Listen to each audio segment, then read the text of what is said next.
सब जाओ। हाँ भाई जी, आज हमारे महाराज तुम तो बहुत खुश हैं। जो कुछ मांगना है मांग लो। कैसे? बाजार में लोहिया, गाछी में गोहिया, घर में बुढ़िया, तीनों का बहुत बहुत है। कान में बाली, ओठ पे लाली, घर में घरवाली, तीनों का बहुत बहुत है। सर पर लपेटा, वंश में बेटा, देश में नेता, तीनों का बहुत बहुत है। हजार ठाकुर का लोखर, राजा की नौकर, नाच पार्टी का जोकर, तीनों का बहुत बहुत है। लोहा में टाटा, धूप बरसात में छाता, जूता में बाटा, तीनों का बहुत बहुत है। बोतल में ठंडा, जानीपुर की लंडा, बैजनाथ धाम का पंडा, तीनों का बहुत बहुत है। हाथ में लाठी, घर में टाटी, सिमर दही की पार्टी, तीनों का बहुत बहुत है। खेल में ताश, होटल में गिलास, बिहार में रामविलास, तीनों का बहुत बहुत है। जंगल में भालू, तरकारी में आलू, बिहार में लालू, तीनों का बहुत बहुत है। पाउडर में फेस, माथा में केस, बिहार में नीतीश, तीनों का बहुत बहुत है। देखने में चोटी, खाने में रोटी, हिंदुस्तान में मोदी, तीनों का बहुत बहुत है। मकई का लावा, साइकिल में हवा, दरभंगा का दावा, तीनों का बहुत बहुत है। मठ मंदिर में घंट, पूजा के लिए शंख, और हमारे नेपाल में प्रचंड, तीनों का बहुत होता है। महिलाओं के लिए चोली, बंदूक में गोली, हमारे नेपाल सरकार ओली, तीनों का बहुत होता है। आदमी में गोल, रैंड का ढोल, हमारे उदल महाराज का बोल, तीनों का बहुत। हाँ बाबूजी, मांगेगी क्या मांगना है? आज उदल सिंह खुश है। महाराज मुझे ये एक दे दीजिए, मुझे सेवा करें।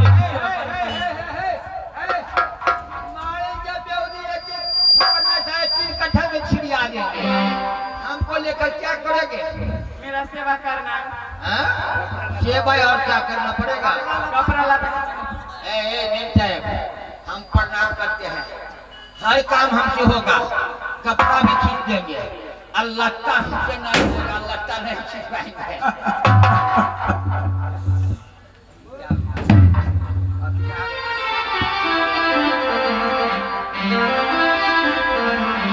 याद रखिए, इस प्रियांगन में पधारे हुए सजनों, शोरगुल न करे, कृपया हल्ला शांत बना रखें।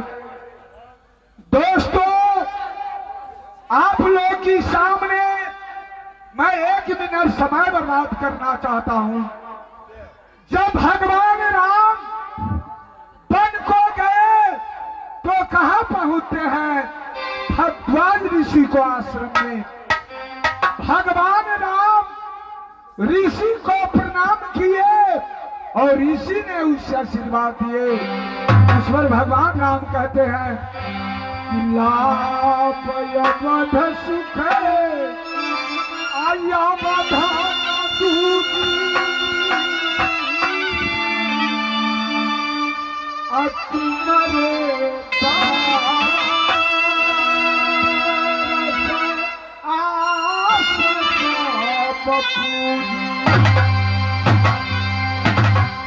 हे ऋषिराज, जो लाभ, जो आनंद हमें आपको चरण बिंद के दर्शन पाकर मिला, वो लाभ, वो आनंद हमें अयोध्या में नहीं मिला था। दोस्तों, वहां राम और ऋषि की बात हुई, यहाँ हमारी और आपकी बात होती है। जो लाभ, जो आनंद हमें शांतिपुर, मंगलपुर इत्यादि बस्ती है, सभी समाज को, गजरिया पकड़िया इत्यादि बस्ती है, सभी समाज को जूता को दर्शन पाकर जो मुझे लाभ मिलता है, आनंद मिलता है, शायद वो लाभ, वो आनंद हमें अपना सिमरदाही बस्ती में नहीं मिलती है। दोस्तों, श्री श्री 108 श्री, मैं श्याम सुंदर ठाकुर जी को मैं चेला हूं और मेरा नाम रामचंद्र मंडल है और साथ साथ भला बुरा बनकर मेरी कंपनी आई है। मुझसे भूल हो जाए क्षमा करेंगे, और क्षमा कैसे करेंगे? जैसे गोस्वामी तुलसीदास जी लिखते हैं कि जो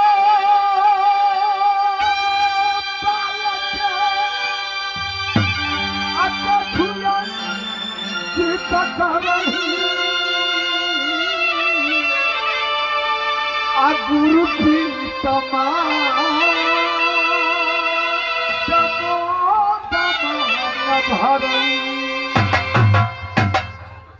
जैसे कि बच्चा अपने माता पिता को साथ लाख अपराध करता है, उनको माता पिता क्षमा कर देते हैं।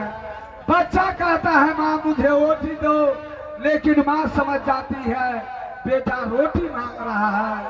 उसी तरह मुझसे भूल हो जाए तो भाई समझ करके, दोस्त समझ करके, बेटा समझ करके क्षमा करेंगे। आज की खेल मेरी कंपनी निर्णय करती है। कीर्ति सागरगढ़ की लड़ाई, कीर्ति सागरगढ़ की लड़ाई, साथ साथ उदल निकासी, उदल निकासी, उदल निकासी। अभी से सुबह 6 बजे तक इस प्रियांगन में बैठे रहेंगे और मेरी कंपनी के महान कर्मकारी खेल देखेंगे। जय देश, जय नेपाल, जय नेपाल।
आज माँ दुर्गा की और कृष्ण भगवान और मैया राधा के पूजा करूंगा देवा।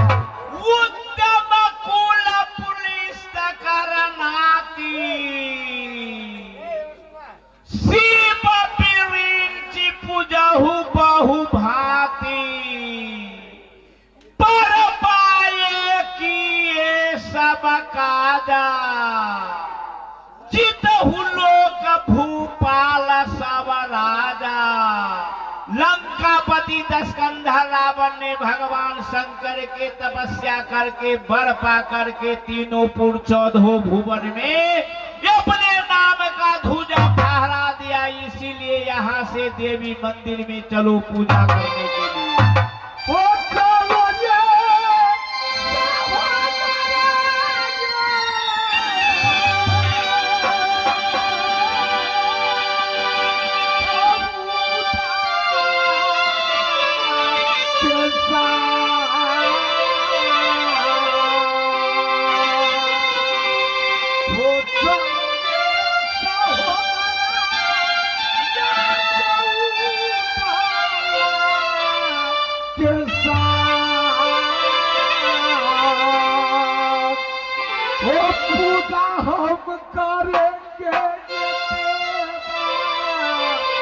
मैया दूर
वो जो कुछ भागने दिखा विधाता, अरे मिटने वाले कोई नहीं, अरे मिटने वाले कोई नहीं।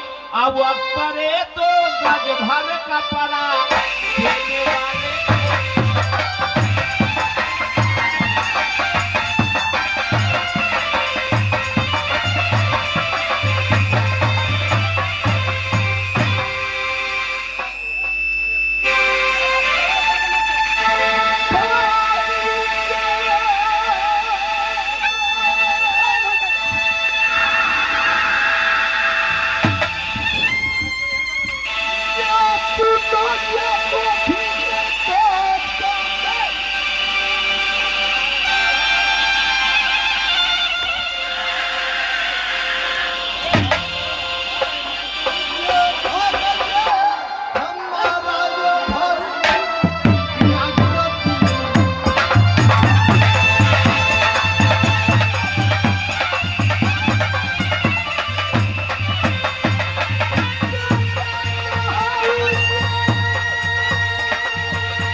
भैया जी मुझे आशीर्वाद दीजिए सदा।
अच्छे ये कुशल में मेरे दिल का ढला, अच्छे कुशल में मेरे पगला है।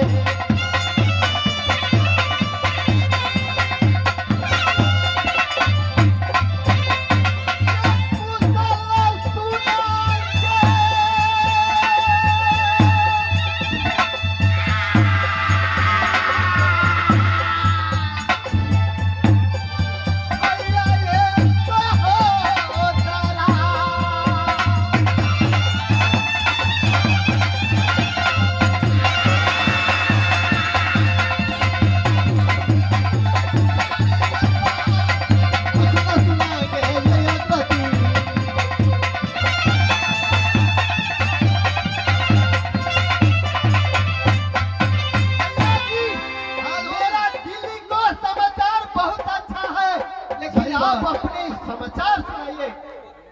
साधु, मैं अब अयोध्या में रहता हूँ, हर में से लिए मंगजीब में रहता हूँ।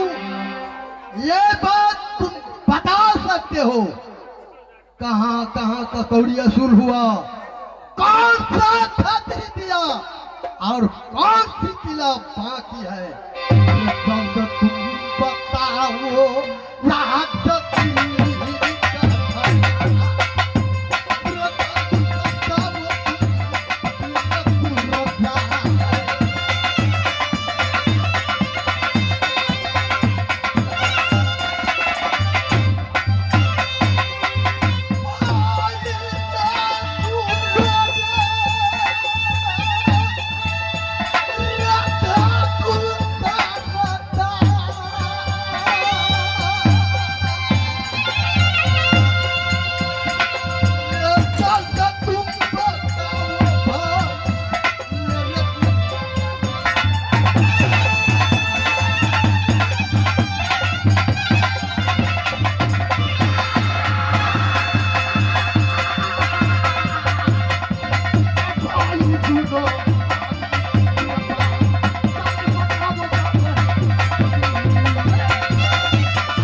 भैया चौंगड़ा जानते हैं, ये मैं नहीं जानता हूँ। उन्होंने कहाँ का कौड़ी असूल हुआ, कहाँ का नहीं हुआ, भैया चौंगड़ा से आज जाकर दोनों भाई सलाह लेते हैं, पूछते हैं। ठीक है भाई, ठीक है। भैया जी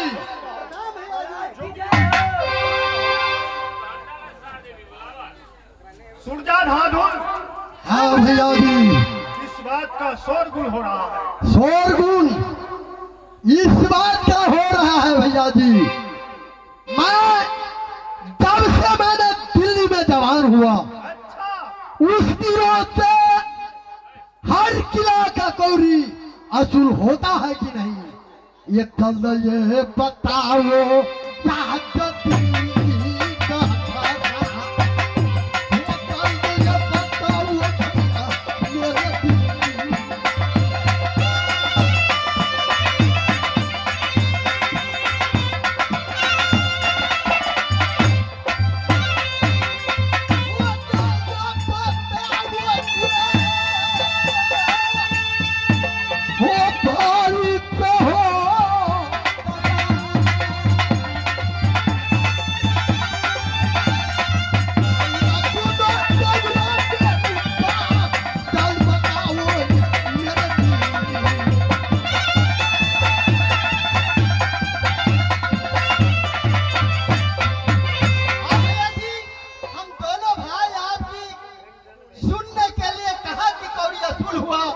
और कहाँ का बकी है, ये सुनने के लिए बेचैन हूँ। तुम तो राज को मालिक है, लेकिन इस दिल्ली को मैं मंत्री हूँ। सही बात है। तो हर किला को कौड़ी नगरी दिल्ली में छत्री लोग चुका गया है। अच्छा, लेकिन क्या भैया जी, किला ऐसा है, कौन सी किला है? जल्द बताएंगे, जल्द बताएंगे, जल्द बताएंगे। परमालिक सिंह है। क्या? वहाँ का राजा को नाम राज कलिंगर को रहने वाले परमालिक सिंह है।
को राजा कौड़ी कितना घेर के रखा है? कितना? 12 लाख 12,000 1200 12 रुपया 12 पैसा। लेकिन किस लिए नहीं दे रहा? यहाँ को राजा इतना कौड़ी घेर के रखा है, किस लिए? लेकिन और दो किसके बल से घेरा है? समझा? किसका बल से घेरा है? रामबाबे, किसका बल से? उदल को बल से। उदल फिर है कलिंगर पति को दहिना अंक है उदल। क्या? भैया जी, कठोर भय से कौड़ी घेर के रखा। उस कठोर भय से कौड़ी घेर के रखा।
मुझे याद आ गया, वो उदल के बल से कौड़ी नहीं दे रहा है, लेकिन ये भी तो है मेरे दिल्ली का उदल 7 बार ने लूटा है, शायद इसीलिए वो उदल की बल से कौड़ी नहीं दे रहा है।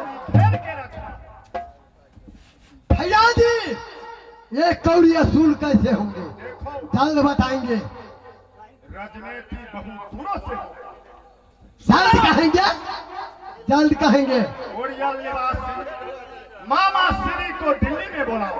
अच्छा, मामा श्री जब दिल्ली में आ जाएगा, सारे कहानी आप दोनों भाई को बता। सही बात। बहादुर जाओ नगर वरियाल में माहिर सिंह का बुलाकर दिल्ली में ले आओ। ये जल्द तू मत आओ, याद कर। जल्द तू मत आओ, नगर दिल्ली।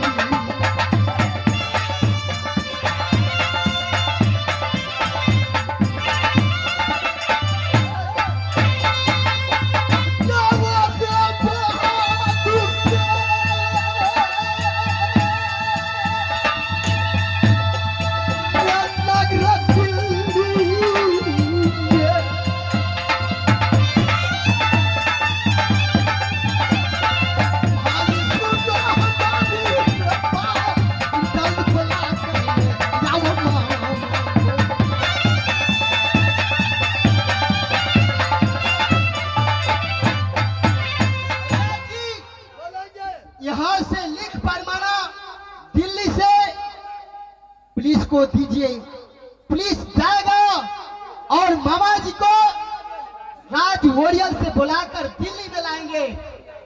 हो कोई आप जुगती आप मामा जी,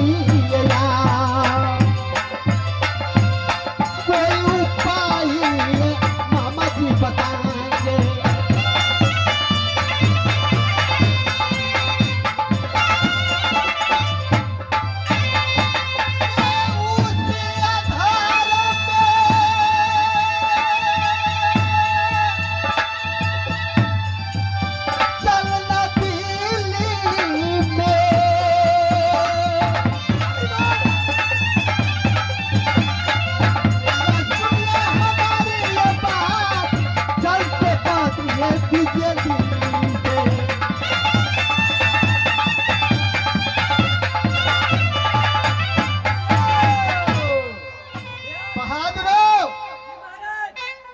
मेरे बड़े भैया चौंगड़ा जो है वो पत्र दे रहा है। उस पत्र लेकर तुम राजवाड़ियल जाओ और मामा जी को स्वागत के साथ ले आओ जल्द से जल्द दिल्ली में। आपका कहना क्या है? जाना होगा राजवाड़ियल। नहीं जाओगे तब देखते हो आए, हमरा नहीं मोरे के हवा तो जल्दी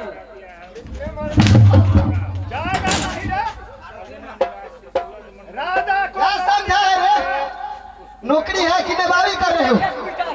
1 मीटर नहीं है।